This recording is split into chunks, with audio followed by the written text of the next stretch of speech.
మహిళల కోసం central bank of India ఇప్పుడు మీకు అందిస్తోంది గృహ రుణం. అతి తక్కువ వడ్డీ రేట్లకే ప్రత్యేక సెంటు గృహలక్ష్మి. పూర్తి వివరాలకు వెంటనే సంప్రదించండి 18003030.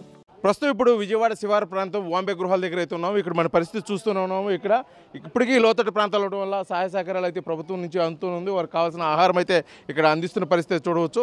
ఇక్కడికి నిన్నటికి అంటే 12 గంటల ముందు కూడా ఇక్కడైతే సుమారు అడుగున్నర ఎత్తు నీళ్లు ఉన్నాయి. అయితే ఆ నీళ్ళని తగ్గిపోవడం వల్ల ఇక్కడ ప్రజానికం అయితే రోడ్ల మీదకి రావడం, వారికి కావాల్సిన నిత్యావసరాలు తీసుకునే దానికోసం, అదేవిధంగా ప్రభుత్వం నుంచి వస్తున్న సహాయం తీసుకునే దానికోసం కూడా అయితే రోడ్డు మీదకి వస్తున్న పరిస్థితి అయితే మనం ఇక్కడ చూడవచ్చు. అయితే మొత్తానికి చెప్పుకోవచ్చు, గత 2 రోజుల నుంచి కూడా బాగా ఇబ్బంది పెడుతున్నటువంటి ఈ ప్రాంతంలో ఇప్పుడు నీళ్లు లేకపోవడం కూడా ఇక్కడ స్థానికులు అయితే ఊపిరి పీల్చుకున్న పరిస్థితిగా చెప్పుకోవచ్చు. ఎందుకంటే వారికి కావాల్సిన ఆహారము, పాలు ప్యాకెట్లు, నీళ్లు, కావాల్సిన నిత్యావసరాలు కూడా ప్రభుత్వం నుంచి పూర్తిగా అందుతున్న దృష్ట్యా వారైతే పూర్తిగా ఇక్కడ శానిటేషన్ సిబ్బంది వచ్చి త్వరితగతిన మొత్తం క్లీన్ చేస్తే తమకు బాగుంటుందని చెప్పేసి కూడా స్థానికులు చెప్పుకున్న పరిస్థితి చూడవచ్చు.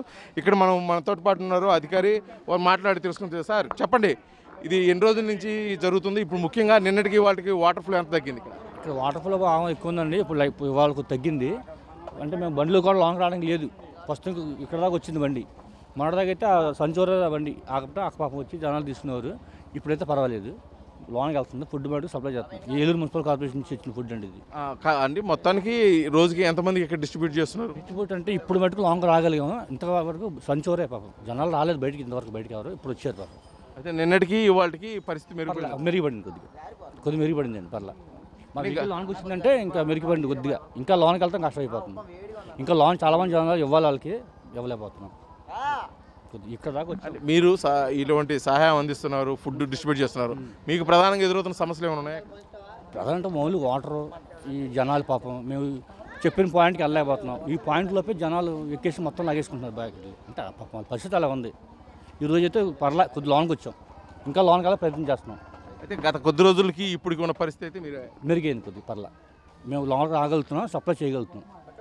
డిపార్ట్మెంట్ వాళ్ళు అందరూ కలిసి సప్లై చేయగలుగుతున్నాం. పర్వాలేదు ఈ రోజుకి. ఇంకొక రోజు అయితే మనం ఫుల్ ఫ్లెడ్జ్డ్గా చేయొచ్చు. ఇదైతే ఇక్కడ ఉన్న ప్రజెంట్ పరిస్థితి అయితే అధికారులు వివరిస్తుంది ఏంటంటే, నిన్నటికి కూడా రాలేని పరిస్థితి ఉంది. ఇవాళ అయితే పూర్తిగా కూడా కొంత దూరం లోనికి రావడం, వారికి కావాల్సిన ఆహారాన్ని కూడా మేము అందిస్తున్నాం. పూర్తిగా కూడా అధికారులు మాకు చెప్పిన ఇన్స్ట్రక్షన్స్ అయితే మేము ఫాలో అవుతున్నాం. కాబట్టి గతంతో పోల్చుకుంటే ఈ రోజు ఉన్న పరిస్థితి మెరుగ్గా ఉందని చెప్పేసి అంటున్నారు. మొత్తానికి బుడమేరు గట్టు అంటే ఏదైతే గండి పడిందో ఆ గండి పోడ్చడం వల్ల అదే పూర్తిగా కూడా ఇక్కడ సమస్యపోయిందని చెప్పుకోవచ్చు. కాకపోతే మున్నేరు నుంచి వస్తున్న ఉధృతిని దృష్టిలో పెట్టుకొని బుడమేరు మరొకసారి గండి పడుతుందా లేదా అనేది మట్టికి ఇక్కడ ప్రజలైతే కొద్దిగా ఇబ్బంది పడుతున్న విషయం, వాళ్ళైతే ఆందోళన చెందిన విషయం. కాకపోతే అధికారుల నుంచి క్లియర్గా సూచనలు అయితే ఉన్నాయి. ఇప్పటికీ బుడమేరు అయితే కూడా ఎటువంటి ఇబ్బంది లేదు, బుడమేరు పూర్తిగా సేఫ్ అని చెప్పేసి అధికారులు వారు చేసిన పనితీరు, గండి పూడ్చిన విధానం ఇప్పటికీ యుద్ధ ప్రాతిపదికన జరుగుతున్న అక్కడ పనులే నిదర్శనంగా నిలుస్తున్నాయి. అది ప్రజలకు కూడా అధికారులు వారు తెలియజేస్తున్నారు. ఇప్పటికీ కూడా ముప్పు ప్రాంతాల్లో ఎవరైనా ప్రజలు ఉంటే వాళ్ళు సురక్షిత ప్రాంతానికి రావాలంటే వాళ్ళకి కావాల్సిన వాహనాలు ఏర్పాటు చేస్తూ కూడా వారికి అన్ని వసతులతో ఏర్పాటు చేస్తున్న పరిస్థితి అధికారులు అయితే చూడవచ్చు.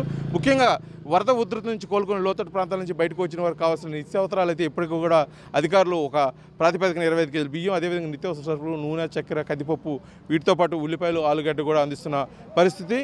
ఇంకా కూడా ఈ లోతట్టు ప్రాంతాలు ఎవరైతున్నాయో వారికి ఆహారాన్ని ఇప్పుడు ప్రస్తుతానికైతే అందిస్తున్న పరిస్థితి. వీరు కూడా పూర్తిగా కోలుకొని సాధారణమైన పరిస్థితులు ఏర్పడిన తర్వాత వారు కూడా నిత్యావసర సరుకులతో పాటు కావాల్సిన అన్ని ఏర్పాట్లు చేస్తారు. ఇప్పటికే అధికారులు ఎవరైతే ఇక్కడ లోతట్టు ప్రాంతాల్లో అంటే అనారోగ్యంతో బాధపడుతున్నారో వారి కోసం ప్రత్యేకమైన మెడికల్ క్యాంపులు ఏర్పాటు చేయడంతో పాటు వారు కావాల్సిన అన్ని వసతుల కోసం హెల్ప్ లైన్లు కూడా ఏర్పాటు చేశారు. ప్రజలు ఎటువంటి అవసరం ఉన్నా సరే ఆ హెల్ప్ లైన్కి ఫోన్లు చేసి సేవలు అయితే పొందవచ్చని చెప్పేసి అధికారులు అయితే తెలియజేస్తున్న పరిస్థితి.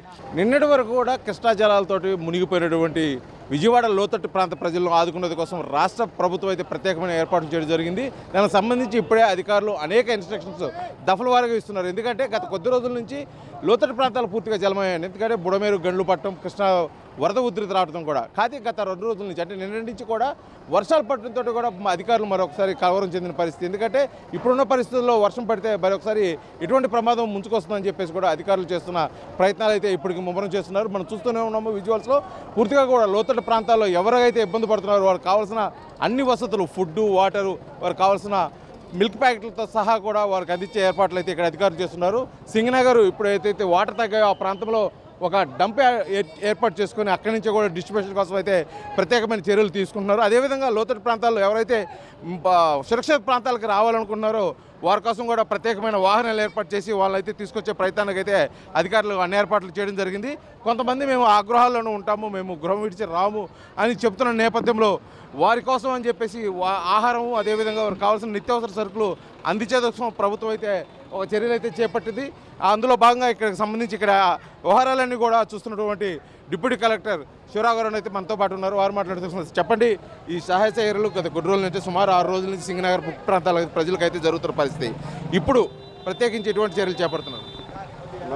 నమస్తే అండి. మాకు 58 డివిజన్కి అలాట్ చేయడం జరిగింది. మా స్పెషల్ ఆఫీసర్ గారు ఐఏఎస్ ఆఫీసర్ ఆయన ప్రసన్న వెంకటేష్ గారు. హీజ్ సెక్రటరీ ఏపీ స్క్వేరీస్ అన్నమాట తాడేపల్లి.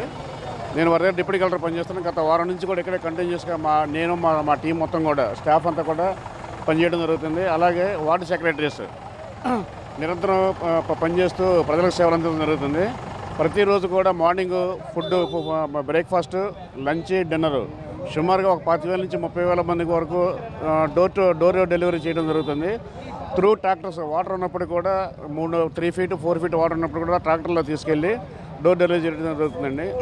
అలాగే సార్ కాదు ఇప్పుడు మీరు నిత్యావసర సరుకులు వారికి కావాల్సిన ఆహారం అందిస్తున్నారు. ఇంకా ఇప్పటికీ కూడా బుడమేరు ఉధృతగా ప్రవహిస్తుంది. కొద్దిగా ప్రజలైతే అప్రమత్తంగా ఉండాలని చెప్పేసి కూడా అధికారులు ఇప్పటికే కొంత ఇన్స్ట్రక్షన్ చేసింది. ఆ ఇన్స్ట్రక్షన్ ప్రకారం లోతట్టు ప్రాంతాల ప్రజలను సురక్షిత ప్రాంతాలు అంటే షెల్టర్స్ తీసుకెళ్లే ఆదేశాలు ఏమైనా మీకు రావడం జరిగింది? ఆల్మోస్ట్ చాలా వరకు కూడా గ్రౌండ్ ఫ్లోర్ ఉన్న వాళ్ళు బయటకు వచ్చేసారండి. బయటకు వచ్చేసి కొంతమంది పునరావాస కేంద్రాలకి, కొంతమంది వారి బంధువులకి సెటిల్ అవ్వడం జరిగింది. ఇంకా వాటర్ నిన్న మన రిసీడ్ అయింది, కానీ కొంచెం ఈ గండి పడిన తర్వాత మళ్ళీ ఫ్లో జరిగింది. మనకు గండి కూడా కంప్లీట్ కంట్రోల్ అయిపోయింది. Presently it is now under the control of irrigation department. అలాగే వాటర్ కూడా నెమ్మదిగా రిసీడ్ అవుతుందనేది మేమైతే అనుకుంటున్నాము. 1 or 2 daysలో పూర్తి రిసీడ్ అయితే అప్పుడు తర్వాత ఎసెన్షియల్ కమోడిటీస్ కూడా డిస్ట్రిబ్యూట్ చేయడానికి ప్లాన్ చేసుకుంటున్నాము. మ్యాక్సిమం ఇప్పుడు 1 or 2 days కమోడిటీస్ కానివ్వండి ఇవ్వడం జరుగుతుంది. అప్పటి వరకు ఫుడ్ సప్లై చేస్తూ జరుగుతున్నామండి. మార్నింగ్ మిల్క్, బ్రేక్ఫాస్ట్, వాటర్ అయితే అన్లిమిటెడ్గా ఇస్తున్నాము. మిల్క్ అన్లిమిటెడ్గా ఇస్తున్నాము. ఫుడ్ కూడా డోర్ టు డోర్ తిరిగి ఇవ్వడం జరుగుతుంది. బ్రేక్ఫాస్ట్, లంచ్, డిన్నర్ కూడా. కాకపోతే నిన్న ప్రశాంతంగా ఉన్న బుడమేరు వంతెన అయితే కాలువ అయితే ఏదో ఉందో అది ప్రశాంతంగా ఉంది. కాకపోతే ఈ రోజు కొద్దిగా ఉధృతంగా ప్రవహిస్తుంది. దానికి తోడు ఈ రోజు నిన్న మధ్యాహ్నం నుంచి కూడా హెవీ రైన్ ఇక్కడ విజయవాడ మరొకసారి ప్రజల్ని కలవర పెడుతున్న పరిస్థితి. ఇటువంటి పరిస్థితుల్లో ప్రత్యేకమైన చర్యలు ఏం తీసుకుంటున్నారు ప్రభుత్వం నుంచి? సరే, నిరంతరం వాళ్ళని అలర్ట్ చేయడం జరుగుతుందండి. ప్రజలు అప్రమత్తంగా ఉండాలని చెప్పని. అలాగే అధికారులు కూడా నిరంతరం పనిచేయడం జరుగుతుంది. ఈవెన్ నైట్ టైం కూడా వాళ్ళని అలర్ట్ చేయడం కానివ్వండి, ఫుడ్ సప్లై చేయడం కానివ్వండి, ఎక్కడైనా రెస్క్యూ ఆపరేషన్ చేయడం కానివ్వండి, ఎన్డీఆర్ఎఫ్ బోట్ల ద్వారా అలాగే డ్రోన్ల ద్వారా ఫుడ్ సప్లై చేయడం, అది కంటిన్యూస్ ప్రాసెస్ జరుగుతుందండి. నిరంతరం ఎవరికైనా ప్రాబ్లం ఉన్నా కానీ ఇమ్మీడియట్ అటెండ్ అవ్వడం, అలాగే మెడికల్ టీంలు అటెండ్ అవ్వడం అంతా కూడా నిరంతర ప్రక్రియ జరుగుతూ ఉంది. అది అందరు అధికారులు కూడా చక్కగా పనిచేస్తున్నారు. ప్రజలకు ఎటువంటి అసౌకర్యం కలగకుండా చర్యలు తీసుకోవడం జరుగుతుంది. ఇది మొత్తానికి అయితే కూడా ఇక్కడ సింగనగర్లో ఉన్న పరిస్థితి ఏంటంటే ఇప్పుడు గత కొద్ది రోజుల నుంచి కూడా విజయవాడ లోతట్టు ప్రాంతాలను కలవరు పెడుతున్న ఈ వరద ఉధృతి అయితే ఇప్పుడు రాను తగ్గుతూ వస్తుంది. కానీ మరోసారి వర్షాలు పడుతున్న నేపథ్యంలో అదేవిధంగా కృష్ణాకు వరద ఉధృతి వస్తున్న నేపథ్యంలో కూడా ఎప్పటికప్పుడు ప్రజలను అప్రమత్తం చేస్తున్నాం. దానికి సంబంధించి అధికారులు అయితే పూర్తిగా కూడా ఇక్కడ సిద్ధంగా ఉన్నారు. గత వారం రోజుల నుంచి చేస్తున్న సహాయ సహకారాలు ఇంకా కొనసాగే అవకాశం ఉంది. కాబట్టి రానున్న కొద్ది రోజుల్లో ఇక్కడ సాధారణమైన పరిస్థితి ఏర్పడుతుంది. కాబట్టి ఇక్కడ అధికారులు అయితే మేము సిద్ధంగా ఉన్నాము. ప్రజలకు ఎటువంటి ఇబ్బంది లేకుండా కూడా వారికైతే మేము భరోసానిస్తున్నామని చెప్పేసి కూడా అధికారులు అయితే తెలియజేస్తున్న పరిస్థితి. వీడియో జర్నలిస్ట్ శ్రీనివాస్తో RTV విజయవాడ నుంచి. మరిన్ని వీడియోస్ కోసం ఛానల్ ని సబ్స్క్రైబ్ చేయండి. లేటెస్ట్ అప్డేట్స్ కోసం వాట్సాప్ ఛానల్ ని ఫాలో చేయండి. అండ్ లింక్ డిస్క్రిప్షన్ లో ఉంది.